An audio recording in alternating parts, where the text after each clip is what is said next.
Welcome to Facing the Middle East, our news program where we uncover news in context. It's the place you meet people you want to know. I'm Felice Friedson. On today's program, Giorgia Valente, our Middle East correspondent, visits the Baqaa Refugee camp in Jordan to understand why 100,000 Palestinians still live there. The Media Line also visits the heads of Israel's Maccabiah sporting event set for this summer. It's a mammoth project boasting more athletes than the Olympics.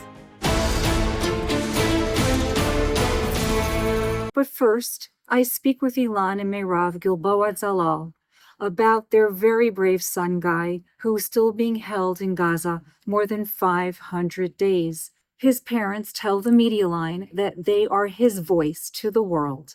My hope is that when this program airs, that Guy, along with all the hostages that are being held in Gaza under the most brutal terrorist organization Hamas, are released. Ilan and Merav Gilboa-Dalal have endured what no parent should. Their son Guy has been held hostage in Gaza for over 500 days. It's very hard for us. We are getting up every morning with a big hole in our heart, and it's very difficult to hang on, but then we think about Guy that is still in the tunnels, and it's pretty much very hard for him, more than to us, and we get strength, and you know that we are his voice, and he's counting on us to do everything we can to get him out. So we gather ourselves together and go to another day to fighting for Guy. The Gilboa-Dalals spoke at a reception at Jerusalem's Friend of Zion Museum, honoring US Ambassador to Israel Mike Huckabee. And now you have an ambassador who's fearless and has total moral clarity. He believes in good. He believes that Israel is good and its enemies are evil. And this, above anything else, is going to change the destiny of this nation. Dr. Mike Evans, founder of the Friends of Zion Museum, presented Huckabee with the Friends of Zion Award. The award was established by the late President of Israel and former international chairman of the Friends of Zion Museum, Shimon Peres. No greater honor could be bestowed upon me than to be called a friend of the Jewish people. That may seem strange. Why is it that I, as a Christian, would have such a connection to the Jewish people? I try to explain it. It's pretty simple. It's because without the Jewish people, I don't have a faith.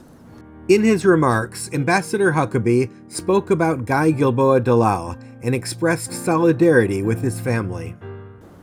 Tonight, as we've heard the stories of these families whose hearts are broken and who broke our hearts with their stories of their children being held in captivity. Also attending was released hostage Omer Shem-Tov, a courageous young man who addressed the audience. I was kidnapped on the 7th of October from the Nova Festival. I was in a Hamas captivity for 505 days. And in this time I was there, my belief in God became so strong. And every day I was there, I woke up and I thank God that I have air in my lungs and I have some food on my plate. And I thank God that my family is safe in Israel. And every Friday I used to do a kiddush. So everything about faith and belief kept me going. And thanks to you, Ambassador, and thanks to Mr. President Trump. Today I'm here and I'm standing here next to Mike and with my family, and I'm the happiest man alive. Ambassador Huckabee praised Omer's strength of character and faith in God. Omer, we're so glad you're home. When I first met you outside, I was taken by your smile. And I thought, here's a person who was smiling so broadly, and then Dr. Evans introduced me to you and you told me your story. And suddenly I was overwhelmed that through all of the horrid things you've been through, you were able to smile. From the Friends of Zion Museum in Jerusalem, Felice Friedson reports for the Media Line. Do you trust your news sources? Are you tired of one-sided reporting? You need to know the Media Line to know the Middle East. The world needs news you can trust. The Media Line is the first independent, non-profit American news agency covering the Middle East. It's the best-kept secret in the news business. Support the trusted Mideast news source today by going to themedialine.org.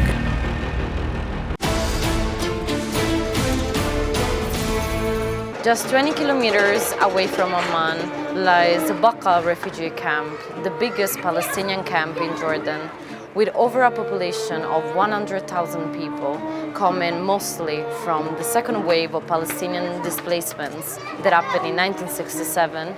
The camp hosts the majority of Palestinians coming from the West Bank and Gaza. In an exclusive report, the Media Line takes you into the Baqaa camp to understand the daily lives of the refugees and why the camp still exists.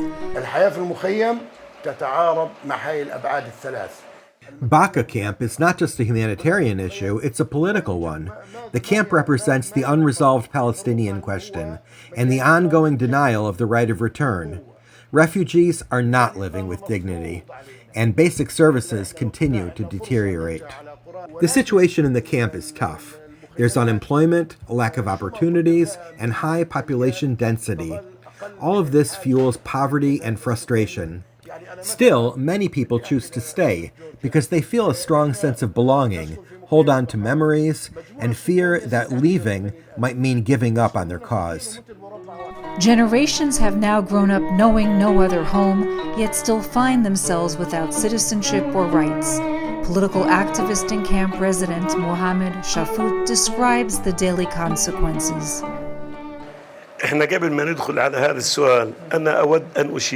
We have generations who still live without a national number, without citizenship. Young people feel lost. They can't pursue higher education or work in the formal sector. It's as if they don't exist. This is a political issue, not just a humanitarian one. The Palestinian in Jordan has rights and duties, but the ex-Gazan has no rights, no nationality, and no political representation. It's both legal and human marginalization. This marginalization stems from a complicated history. While most Palestinians in Jordan after 1948 received citizenship, those who came from Gaza after 1967 didn't.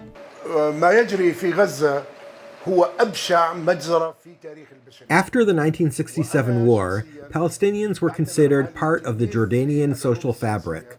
There were efforts to integrate them politically and economically, but over time, the policy shifted. Today, there's a deliberate effort to create distance. There's a fear in Jordan of being overwhelmed by Palestinian identity. Even among those who are citizens, there's a feeling that if you're of Palestinian origin, you're a second-tier Jordanian. And for those without citizenship, the separation is total. Hamada Farhaneh, political writer, former advisor to Yasser Arafat, and former member of the Jordanian parliament, offers context from Amman's perspective. العنوان الأول هو النشاط الدبلوماسي السياسي. Today, Jordan wants to maintain its sovereignty and avoid being seen as an alternative homeland for Palestinians. That's why the government maintains a distinction, not just on paper, but in actual policy. It's a way to protect Jordan's national identity, but it leaves many Palestinians feeling excluded. The official narrative says we support the Palestinian cause, but the daily reality for refugees in the camps tells a much more complicated story. The ex-Gazans remain a stateless population. They arrived in Jordan with no national documentation and remain outside of the citizenship system. The ex-Gazans weren't registered with the UN Relief and Works Agency as refugees from the West Bank. They were left without Egyptian nationality and without Jordanian nationality. That left them stateless, living in Jordan, but not part of the system.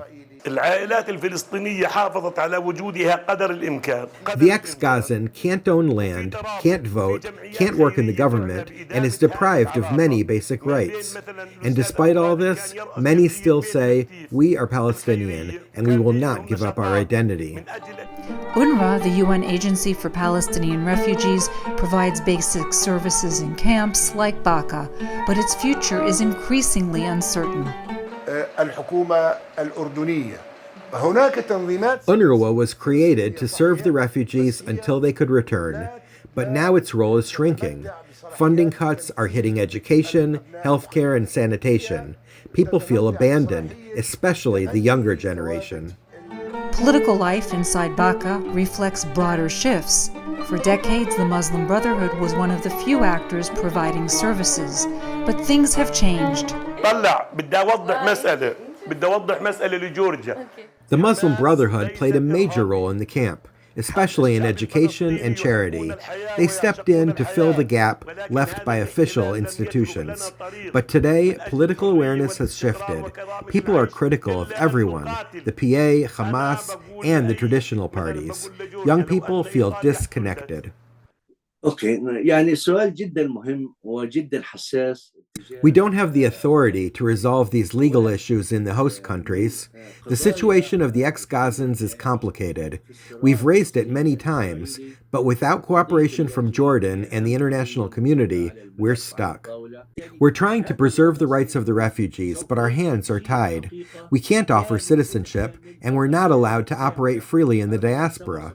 Oslo limited us geographically, and the international community limited us politically. Even within the Palestinian territories, the PA's credibility is shrinking. Its control is limited. The PA became isolated, and Israel played a role in that too. Now it governs only from Ramallah. It has no real presence in Gaza, not in Jerusalem, and not in the diaspora. That's a big shift from the days of Arafat, who led from exile, from Tunisia, from the battlefield, and from the political arena. Abbas lost touch with the people. There are no elections, no inclusion of the refugees. The Palestinian movement needs renewal, not just management. We need to include the diaspora in any future strategy. Jordan alone hosts millions of Palestinians. Leaving them out of the national conversation weakens our cause and deepens the divisions among our people. Meanwhile, another war in Gaza highlights the growing disconnect between the leadership and the people. The PA wasn't part of this conflict, and it has no influence in Gaza. It's speaking from the outside while the Palestinian street is moving on. If we don't rebuild our institutions and restore national unity, we'll lose our voice entirely. People in Baqaa support Gaza, but they also feel like their own lives have been forgotten. Young people ask, who represents us? Who defends our rights? And the answer today is no one. The question for those in Baqaa and across the Palestinian diaspora is how much longer they can wait for change. You can't ask people to wait forever. Either you give them rights where they are, or you offer them a path to return. But leaving them stateless and voiceless, that's not justice. The camps must be part of the future, not just relics of the past. If we want a real solution, we have to listen to the people who have lived this reality their entire lives. Baqaa camp is more than a place of shelter. It's a reminder that for millions of Palestinians, exile is not over. The right of return remains debated. Citizenship remains denied, and the question where some belong remains still unanswered. From Baqaa Refugee Camp, Jordan, Giorgia Valente reporting for the Media Line. Trusted news needs trained journalists. The Media Line, the first American non-profit news agency covering the Middle East, has mentored scores of students from prestigious American universities and around the globe. A lot of what we miss at home is context, a real sense of how complicated the issue can be here. And I don't think it's something that you really learn until you spend a lot of time here. Who study the profession of journalism with accuracy. When everybody is talking about fake news, it's really important to have factual-based reporting. Here at the Media Line, that's what they do. We are one of the best-kept secrets relied on by governments and media. Universities are partners and students receive credit. In order to bring you trusted news, we need support for our future journalists. Please make your tax-deductible gift today. Go to themedialine.org. Now in our 25th year, your support matters. Amir Gisin is the CEO of Maccabiah World Union and Roy Hessing, CEO of Maccabiah. They have been planning this mega event for more than 2 years. I sit down with them to find out who is attending and about the economic boost that it presents. The interesting thing is that if we compare the Maccabiah, which is the second largest sporting event in the world, to the Olympics, which is the largest sporting event in the world, in terms of the amount of athletes participating, we are a 95% Olympics. The largest sporting event of 2025 is set to take place in Israel this June, with more than 10,000 participants from Israel and all around the Jewish world participating in 44 different sports in the 22nd Maccabiah Games. Amir Gisin brings a message to the world from both Israel and the Jewish people. We are here to stay. We're stronger than ever. We did not break under the pressure, and what we planning to is a celebration of resilience and of unity. This is what the Maccabiah is about. These games will be the first international event to take place in Israel since October 7th, 2023, despite the war with Gaza, as hostages remain in captivity and the Houthis continue to fire rockets into Israel. For Roy Hessing, head of Maccabiah, it was clear that the games must go on despite the ongoing war. And I think that the message that we were very clear about it from the Israeli government to the leadership of Maccabi World Union, that we are not going to postpone or cancel the games. Hessing played water polo professionally for many years and later ran the Israeli Water Polo Association and told the Media Line that the tragedy of the attacks will be acknowledged at the event. It's going to be a combination between the sadness and the hope. The opening ceremony as well as some other activities are going to be very emotional, very important. We're not going to have the Maccabiah like a long memorial day for October 7 victims, but we are going to salute for them, and it's going to be a unique one. Amir Gisin, a former consul general for Israel in Toronto, explains how the Maccabi movement played an important role in Israel throughout the war. At this point of time, through our reach and Maccabi clubs all over Israel, and through our center, Kfar Maccabiah, the Maccabiah village, where we had the chance since October 7th to host and help all segments of Israeli society who needed help the most. The evacuees, the Nova survivors, and as it is now well known, the returning freed, kidnapped, and their families. Amir, October 8th, 1950 has a role in your life. Why is it significant? Yeah, well, actually, the third Maccabiah was the first Maccabiah in the state of Israel. That was a moving event, many visitors from abroad. But for me, it was significant that in this Maccabiah, 75 years ago, my father participated and won a gold medal in the field hockey competition. The interesting thing was that in the field hockey team, out of the 11 players, 6 was from my family. My father, his 3 brothers, and 2 cousins. So it was a family thing. A large event requires a large budget. I don't know if I should ask you about how many water bottles you need during that time, or I should ask you about the figure of the revenue, the budget itself. What is it? Actually, what are both? All right, so I'll start with the budget. The Maccabiah budget is 200 million shekels. The income for the state of Israel is around 350 million shekels, which means that economical-wise, it's really good for the state of Israel, especially while we're talking about after COVID and after war. Tourism to Israel was just bouncing back from the pandemic when the October 7th attacks took a heavy toll on the industry. So we're talking in general about 30,000 participants that are coming just for the Maccabiah, and those are amazing numbers.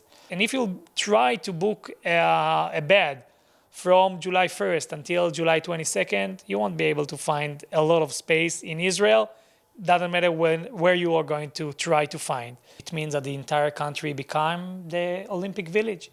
How does the audience understand the behind the scenes of what happens here? Behind the scenes, it's a crazy event. We work on the Maccabiah actually like a few months after the previous Maccabiah, which means that we have around 3.5 years to prepare ourselves to this event.